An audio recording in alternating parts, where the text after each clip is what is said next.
Assalamualaikum warahmatullahi wabarakatuh. Perkenalkan, saya Titin Septiana SPDI CGP Angkatan 11 Kabupaten Pulang Pisau. Di sini saya sudah berada di ruang Ibu Kepala Sekolah dari SMA Negeri 2 Pandi Batu. Selamat pagi Ibu. Selamat pagi. Ya, gimana kabarnya Ibu hari ini? Baik, sehat.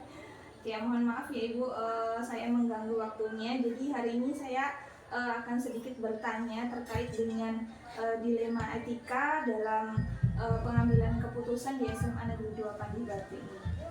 Yang pertama yang ingin saya tanyakan Ibu, selama ini bagaimana Ibu dapat mengidentifikasi kasus-kasus yang merupakan dilema etika atau rujukan moral kira-kira?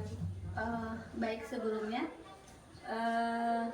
sekolah itu kan sebuah lembaga ya tentunya, yang kemudian tidak hanya saya saja yang ada di dalamnya, tetapi ada juga banyak struktur yang mempunyai tugas dan wewenang masing-masing, dan itu kan saling membantu satu sama yang lain, saling ada keterikatan seperti itu, sehingga tentunya di dalam identifikasi kasus-kasus yang berhubungan dengan etika moral itu ada bisa masuk ke BK terlebih dahulu, ke bagian kesiswaan. Kalau memang dari kesiswaan kemudian perlu melibatkan BK, maka kita akan mencarinya juga di BK.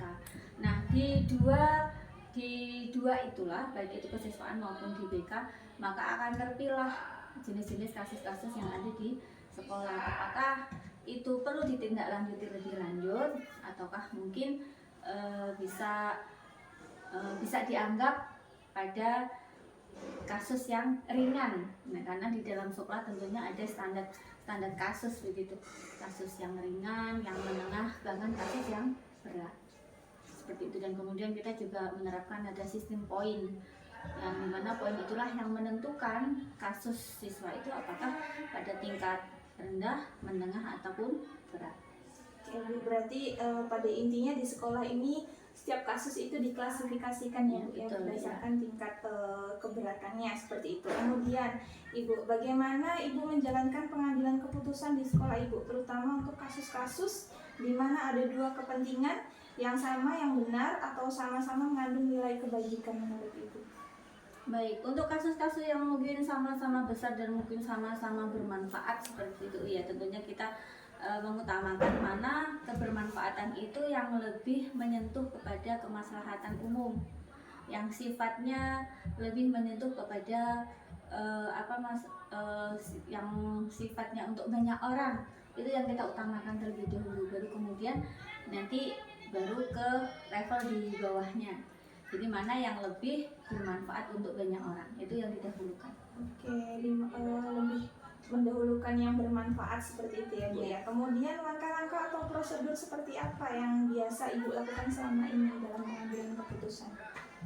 Kita tentunya seperti yang saya bilang tadi, sekolah itu karena melibatkan banyak struktural seperti itu, maka kita tentunya berkoordinasi terlebih dahulu dengan rekan-rekan, dengan teman-teman yang berkompeten di dalam bidangnya seperti itu. Jadi kita adakan musyawarah terlebih dahulu, kita pengambilan mufakat, baru kemudian saya berdasarkan pertimbangan-pertimbangan dari rekan-rekan yang sesuai kompetensinya itu, baru kemudian saya mengambil keputusan. Oke, berarti intinya ada kolaborasi dari sekolah seperti itu ya Bu ya, dari berbagai macam elemen. Kemudian hal apa saja yang selama ini Ibu anggap efektif dalam pengambilan keputusan pada kasus-kasus yang mungkin ada dilema di situ dalam pengambilan keputusan? Tentunya kembali kepada kita bermusyawarah dan yang melibatkan elemen-elemen tadi. Jadi dari mereka lah kemudian kita bisa mendapatkan masukan-masukan, kita bisa mendapatkan pertimbangan-pertimbangan yang lebih mendalam, baik plus minnya dari sebuah kasus begitu, sehingga kemudian dari situ kita mengambil keputusan, sehingga kita berharap bahwa keputusan yang kita ambil itu benar-benar efektif karena memang kita sudah mempertimbangkan dampak negatif positifnya seperti itu. Jadi ada pertimbangan dampak dan negatifnya, Iya. dampak positif dan negatif seperti itu ya Bu ya.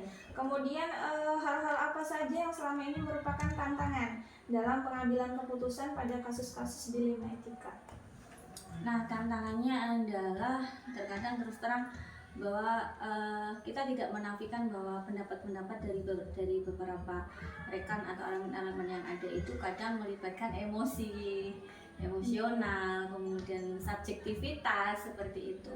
Jadi karena itu memang sifatnya sangat manusiawi, sehingga itu yang tantangan tersendiri bagaimana kita bisa benar-benar menempatkan sesuatu pada tempatnya yang benar-benar adil begitu. Karena kita tentunya jangan sampai bahwa keputusan yang kita ambil itu akan merugikan, ada pihak yang merasa terugikan seperti itu. Oke. Kemudian Ibu, apakah Ibu memiliki sebuah jadwal tertentu dalam sebuah penyelesaian kasus dilema etika ini? Apakah Ibu langsung menyelesaikannya di tempat atau memiliki sebuah jadwal khusus untuk menyelesaikannya? Bentuk atau prosedur apa yang biasa Ibu jalankan? Ada, karena tadi kasus sudah kita klasifikasikan, tentunya sistemnya juga berdasarkan klasifikasi tersebut. Kalau untuk sifatnya yang insidentil yang harus segera kita tangani dengan keputusan yang cepat, maka kita tidak perlu ada jadwal khusus. Tapi akan tetapi jika itu kasus yang harus melibatkan, misalkan kita harus memanggil orang tua, nah maka kita harus menjadwal dulu kapan kita mengundang orang tua, kemudian pihak BK siapnya kapan, kan seperti pihak wali kelas siapnya kapan, seperti itu. Jadi tergantung kasusnya.